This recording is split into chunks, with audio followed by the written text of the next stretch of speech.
हाँ भाई, तो पहला सवाल है एक्सरसाइज 12.3 का आकृति 12.19 में छायांकित भाग का क्षेत्रफल ज्ञात कीजिए। तो चित्र क्या दे रखा है उस चित्र को समझ लेते हैं। ये कोई वृत्त है, ये कोई वृत्त है। इस वृत्त का केंद्र यहाँ पर है ये, और इस केंद्र को मिलाता हुआ एक व्यास जाता है। ठीक है सर का, कोई दिक्कत। और यहां से ये जो केंद्र है ये ओ पॉइंट पर है, ओ बिंदु पर स्थित है। यहां पर कोई बिंदु है आर, आर से मिलाते हुए कोई रेखा ऐसे कट करती हुई बिल्कुल टच करती हुई जा रही है, मतलब बिल्कुल पास से होके उसको टच नहीं कर रही है वो। तो यहां पर कोई बिंदु है, उसका नाम है पी। पी बोलिए, कोई दिक्कत। अब इस पी को अगर हम मिला दें किससे, इस वाले पॉइंट से, जिसको हमने क्या नाम दिया है क्यू, बोलिए कोई दिक्कत।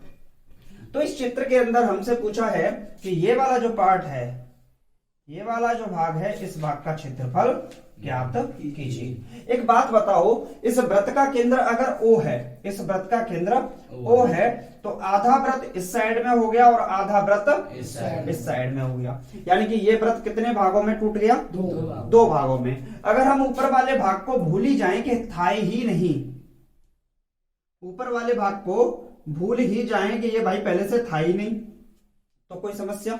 अब ये क्या बचा? अर्धवृत्त, हाफ सर्किल बचा। अर्धवृत्त, वृत्त का क्षेत्रफल क्या होता है? वृत्त का क्षेत्रफल ये होता है पाई आर स्क्वायर। तो अर्धवृत्त का क्षेत्रफल क्या होगा? अर्धवृत्त का क्षेत्रफल तो ये होगा पाई आर स्क्वायर बटा 2। अरे आधा वृत्त है तो क्षेत्रफल का क्या कर दो? आधा कर दो। ये जो लाइन है आर से लेके पी तक, ये बिल्कुल पास से होके जा रही है। ये मान लो कि बिल्कुल टच ही नहीं कर पा रही है, तो हम मान लेंगे कि ये आपस में टच कर रही है। मान लेंगे भाई टच कर रही है, इतनी दूरी है, तो इस दूरी का क्या बन रहा है? तो हम नेग्लिजिबल मान लेंगे, यानी छोड़ने पर छोटी सी दूरी है, तो इसको मान लेंगे कि ये एक ही रेखा है। अब अगर हम यहां से देखें, ये सीधी रेखा हो गई और इस पर ये कितने डिग्री का एंगल हो गया? 90 डिग्री का। कितने डिग्री का कोण हो गया? अगर हम इस त्रिभुज को देखें क्यू पी आर को, तो ये कैसा त्रिभुज होगा? एक समकोण त्रिभुज बन गया। अब इस त्रिभुज के, अब इसके बारे में और क्या बोला है उसे पढ़ लेते हैं।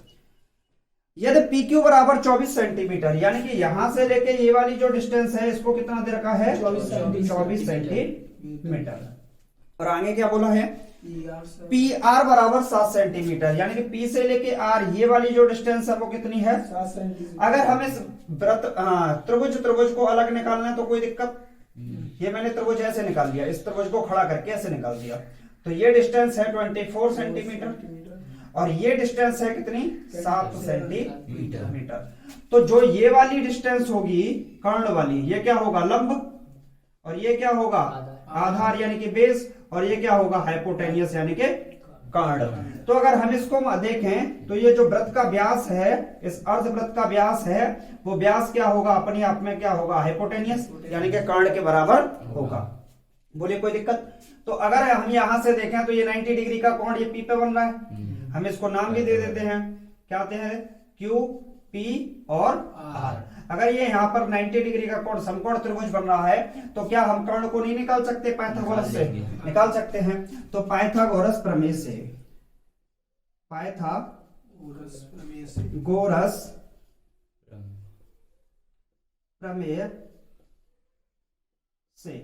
पाइथागोरस प्रमेय क्या बोलती है? हाइपोटेनियस यानी कि कर्ण का वर्ग, परपेंडिकुलर यानी कि लंब का वर्ग, प्लस आधार यानी कि बेस का वर्ग के बराबर होती है। भैया हाइपोटेनियस है कितना? निकालना है। परपेंडिकुलर है कितना? परपेंडिकुलर है 24 का होल स्क्वायर, प्लस बेस कितना है? 7 का क्या हो गया? स्क्वायर। 24 का होता है 576 और 7 का होता है 49। दोनों को जोड़ेंगे तो कितना बनेगा? 625। तो हाइपोटेनियस स्क्वायर इक्वल टू 625 किसका स्क्वायर होता है? 25 का, और स्क्वायर से स्क्वायर कट गया, यानी कि अगर हम हाइपोटेनियस को देखें तो कितना आएगा भैया? 25 सेंटीमीटर आएगा। हाइपोटेनियस कितना निकला? 25 सेंटीमीटर, यानी कि ये वाली डिस्टेंस कितनी हो गई? 25। अगर ये 25 सेंटीमीटर है तो ये भी कितनी होगी यहाँ से यहाँ तक, यानी कि यहाँ से लेके यहाँ तक पूरी कितनी निकली 25। और अगर हम देखें तो ये तो पूरा वृत्त था ना पहले, तो ये वाली जो केंद्र से होकर जाने वाली रेखा क्या कहलाती है, व्यास। और व्यास का आधा क्या होता है, त्रिज्या। यानी कि त्रिज्या क्या होगी, त्रिज्या होगी 25 का आधा। भाई व्यास का आधा क्या होती है, त्रिज्या, तो 25 का आधा क्या होगा, 12.5 सेंटीमीटर। अब हमें क्या मिल गई, त्रिज्या मिल गई।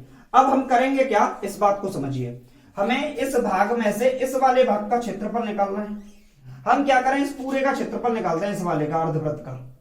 और इस अर्धवृत्त के क्षेत्रफल में से इस त्रिभुज के क्षेत्रफल को हटा दें तो क्या बचेगा, अरे भाई इस अर्धवृत्त का क्षेत्रफल हम निकाल लें और इस अर्धवृत्त के क्षेत्रफल में से इसको हटा दें, वृत्त त्रिभुज वाले को, तो कौन सा बचेगा, ये तो बचेगा। तो बस यही काम करना है। हाँ भाई नीचे आ रहा है, ठीक है। यहां से देखो अर्धवृत्त का क्षेत्रफल आ रहा है, यहीं तक आ रहा है, अर्धवृत्त का क्षेत्रफल।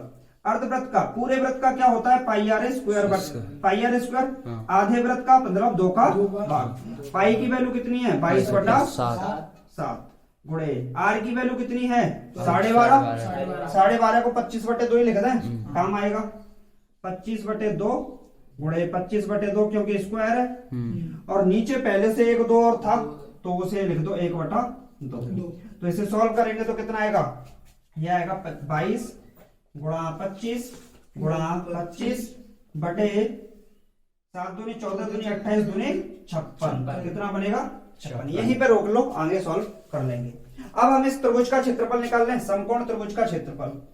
समकोण त्रिभुज का क्षेत्रफल, त्रिभुज पी क्यू आर का क्षेत्रफल, पी क्यू आर का क्षेत्रफल। याद करो समकोण त्रिभुज का क्षेत्रफल क्या बताया था, 1/2 आधार गुणा ऊंचाई, और जो ऊंचाई होती है वो यहाँ पे किसका काम करेगी, लंब का काम करेगी, लंब का ही तो काम करेगी। एक बात बताओ, अभी यही तो बनाया था, तो ये 7 था, ये 24 था और ये 25, तो आधार 7 हो गया और लंब कितना, ऊंचाई कितनी होगी 24।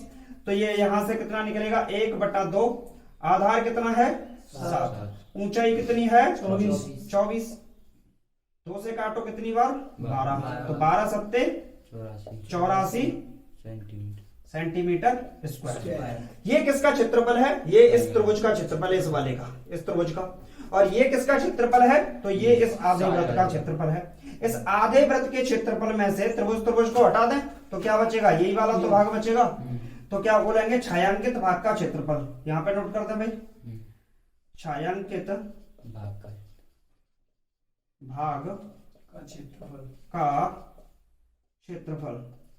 तो क्या होगा, इसमें से 22 गुणे 25 गुणे 25 बटे 56 माइनस के 84। इसको सॉल्व करेंगे तो आंसर कितना आएगा, 4-5। इसको सॉल्व देखो, इसका इन तीनों का गुणा इसका लगा देंगे भाग, जो आएगा उसमें से 84 को घटा देंगे तो कितना आएगा, 4523 अपॉन 28 सेंटीमीटर स्क्वायर। और यही क्या हो जाएगा, आपका आंसर हो जाएगा। ये तो पूछा था आपसे।